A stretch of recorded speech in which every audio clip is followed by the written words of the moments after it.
Hey guys, welcome back to Clownfish TV. This is Kneon. I am here with Geeky Sparkles. Hello. And we're going to talk about how Hollywood is living on a prayer at this point.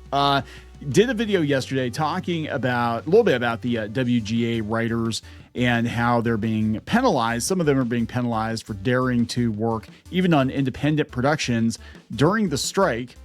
And now they're saying, hey, it's mostly independent productions that's going to keep Hollywood afloat. Yeah, that basically we should just kiss their butts because all the main big productions, the important ones, are going elsewhere. But hey, a lot of the new signups that we're getting for filming are independents. Right, but they have much smaller budgets. And, yeah, that's what they're saying. Like I said, in the past 7 years, the $100 million films, only 26 did partial shootings in LA. And most of these other budgets are 10 million, 50 million, those lower budgets. Good golly. I can't imagine why anyone wouldn't want to shoot in Los Angeles. I have no idea why. Why wouldn't you? Why? Who wouldn't want to step over all the hypodermic needles and deal with all the crazy ass people and the unions? Who wouldn't want to do that? I think the unions and the crazy people are the biggest part. But yes. Yes. Let's talk about this before you get into it any further. Please subscribe for more pop culture news, views, and rants, guys. You'll get a woohoo if you do.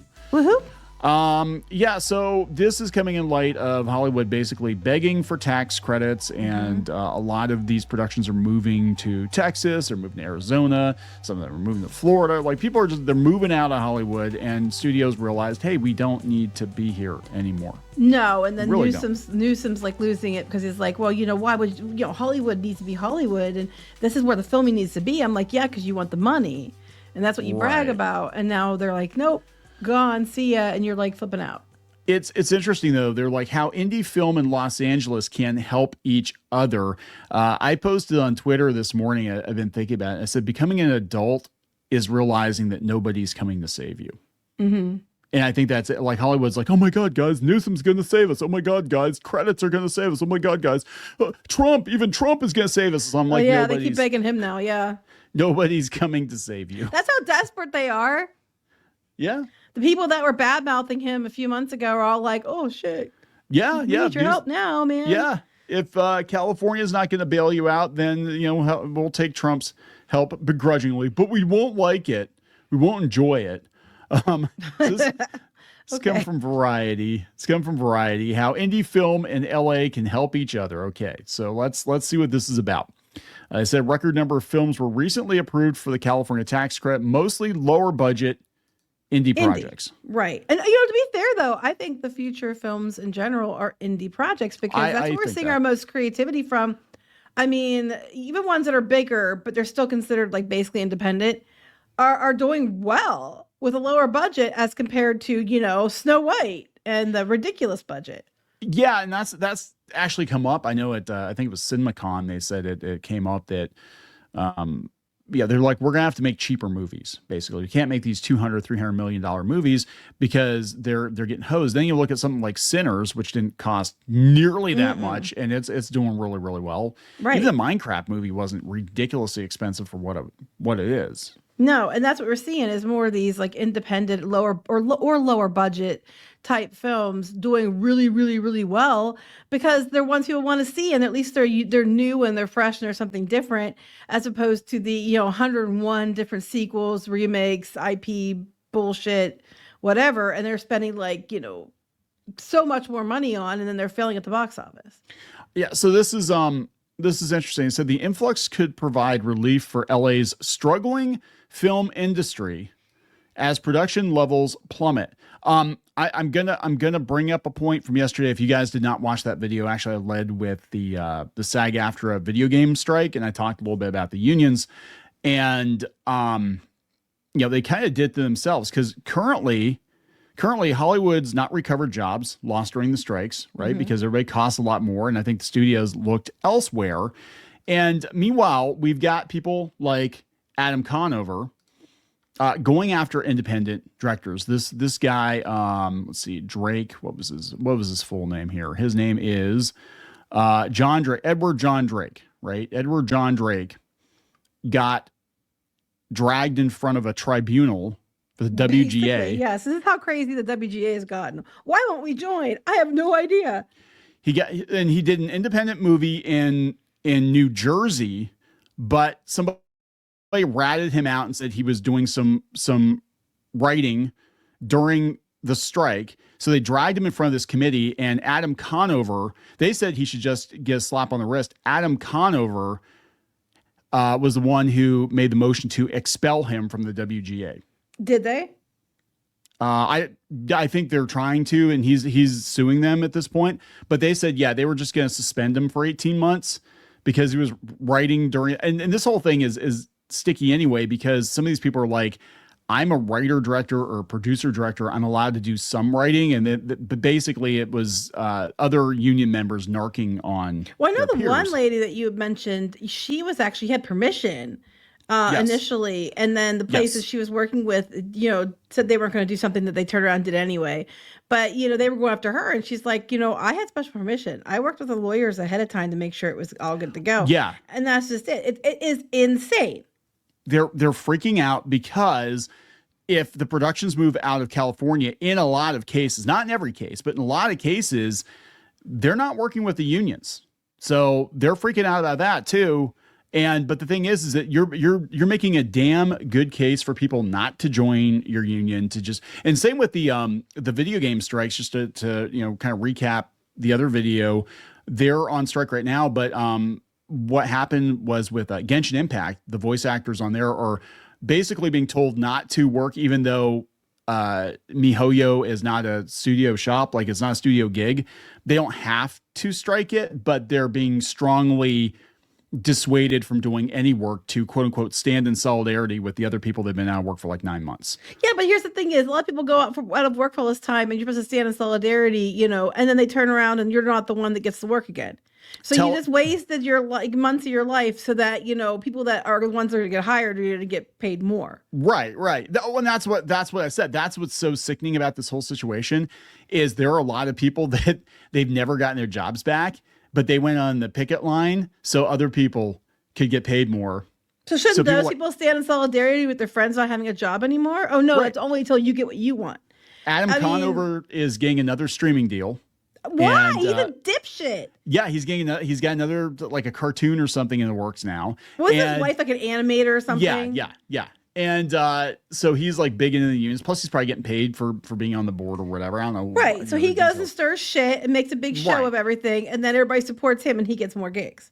He gets more gigs, and meanwhile, you're out there busting tables or something, trying to keep your house because you never got a call back. So was it worth it? You know what I'm saying? Honestly, I don't know why you'd give him a deal. You should go give some of these other people deals that are going to keep working no matter what. Well, that's what we're seeing more of. We're seeing more of these independent deals. And a lot of cases, it's people that came out of kind of left field or they came from social media and they're cutting deals outside of the Hollywood system.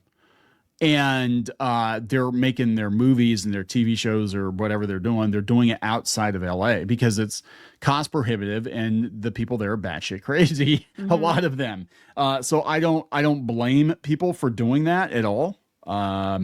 So yeah, they said even as production levels in LA plunged 22% year over year, I thought the strikes were going to make things better. They remain down more than 33% from the 5-year average. The California Film Commission last month approved 51 films for the state's tax credit program, marking a record number of approved projects, but they're all like 10, 15, $20 million movies. Yeah, they said 136 of 136 $100 million, plus box office movies released between 2016 and 2025. Only 26 filmed even partially in the LA area. Yes. All right. And then if you go down to the next part, they're talking about the upcoming ones. And they said that, a lot of the ones being approved now are independents. 46 of the 51 are independent projects, and 43 of those have a budget of 10 million or less. Yeah. So they're all like, oh, look at all the record number of movies, guys. I'm like, yeah, it's kind of like crowdfunding. Like, oh my gosh, guys, we had, 500 independent comic book projects get funded. What they're not telling you is that like a lot of them are under $5,000, right? Or you can have somebody come along and do like $1 million Kickstarter, which is getting, what I'm saying? That's like a much bigger deal.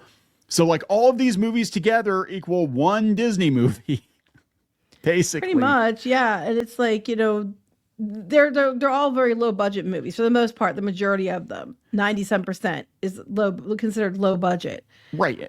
So I don't know what they think they're going to do because all the big budget films are leaving. Yeah, they said the raft of approved projects, not all of which will shoot in LA, of course, though many will. That guy, he was in Jersey and he got hauled before the tribunal. And Adam Conover basically wanted to end his career for working on his own independent movie in Jersey.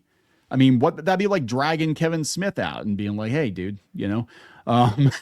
Anyway, but he lives in LA now. So LA's production decline has been a saga involving missed opportunities, corporate sea change, and macroeconomic pressures, and it will not be easily or swiftly reversed.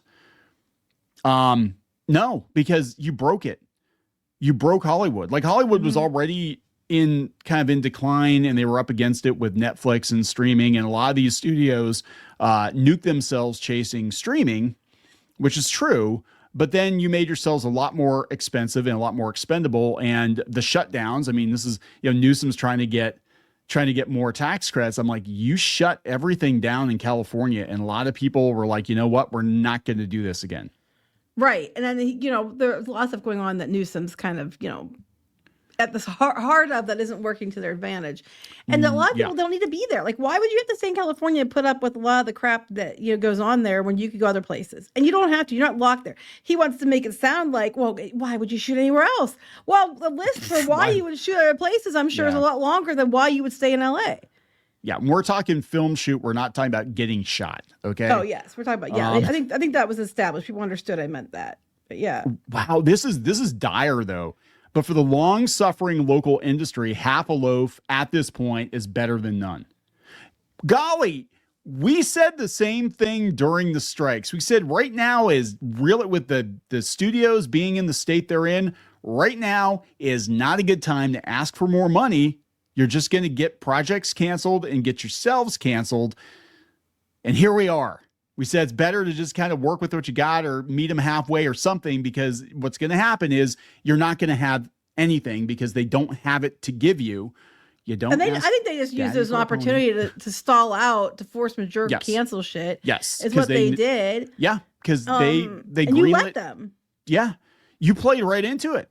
You did that. Like, here's the thing: you did this yourselves because they were like, oh shit, we greenlit a whole bunch of crap on streaming that nobody is going to watch. Nobody's going to watch this shit. And if we could get out of it, let's get out. Oh, let them go on strike. Let them go on strike. And then we can cancel a bunch of these deals and cancel a bunch of this shit because nobody's going to watch it. Well, I love it here. Like they said, Newsom wants to more than double the budget for the film and TV tax credits. And I'm like, who's paying for that? That's what I want to know. What things are not going to get funded so that the Hollywood, who already have a bunch of rich people, can fund their own shit, get extra tax credits. You know what I mean? Yeah. So there's a lot. So even beyond the people that are working in the industry, people in the area might be, see an increase in taxes, or the funding that should have gone to something else might not go there to go fund the rich Hollywood people. I don't think it's going to go over well for a lot of people. No. No, and really, I mean, things were centralized in LA, in Hollywood, out of necessity decades ago, and then it just kind of became a matter of habit, kind of like publishing in New York. But there really is no reason in today's economy, especially with streaming being the predominant form of entertainment, that you have to be in LA. No. You can you don't, Zoom you don't chat have to anybody. Be there. Yeah, because it used to be you had to make deals and all the talent lived there and the studios were based there, and it was just easier for everybody to be in the same town. I think it's great because I wouldn't live there if you paid me. I mean, no offense to anybody who lives there, but it's not my kind of place. And I would not. I don't have to be there. Even better. And a lot of celebrities got their fame, and then moved someplace else. Because they don't want to stay there either. Nope. So they're talking about how expensive it is to film in LA, and they said that dropping the permit fees, $900 for. Well, I mean, compared to like budgets, that's nothing. Well, that's what they said. Addressing these issues would be the type of local level reform that could actually provide tangible positive changes for filmmakers. Okay, this could encourage more low and mid budget projects to keep production in LA. But what about the big stuff? You left the big stuff go. Well, they're not even counting on the big stuff because they know the studios are pretty much going to go. They're done. They of their 50 some permits, 40, what they say, 43, 46 of them were 10 million or less. Yeah. Budget wise, they already know that ship has sailed. And the studios aren't going to let them, if they're going to try to make them stay there, darn well they're going to use their money to kick him out. And the kicker is too, I think when they wanted him out, the reason Newsom got to stay was because of Hollywood and those people paying to keep him in. Yeah. Yeah. And look at what it got you.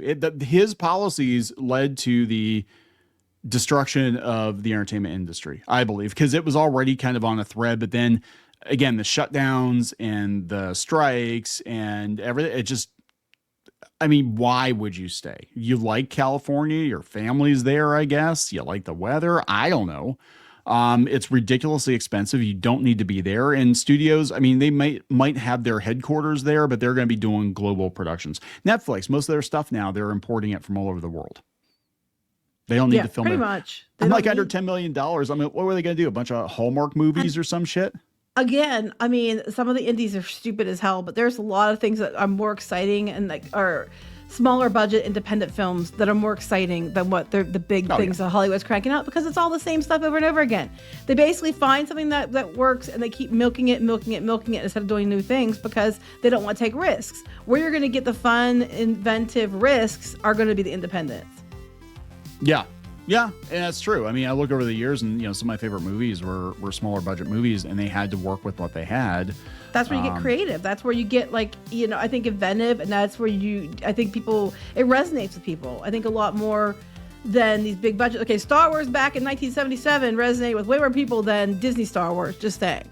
Most of the movies in the 70s were low budget because we came out of the 50s and 60s where they had these big, huge, Technicolor productions, and then 70s was very reflective of the time with the economy. And it was just everything's kind of made on a shoestring. Everything was depressing too. It was. Star Wars did so well because it was like an uplifting thing. But yeah. All right, we're gonna wrap this up. Yes. There we go, guys. Kind of begging people to stay. It's congratulations. Please subscribe for more pop culture news, views, and rants. We'll talk later. Bye.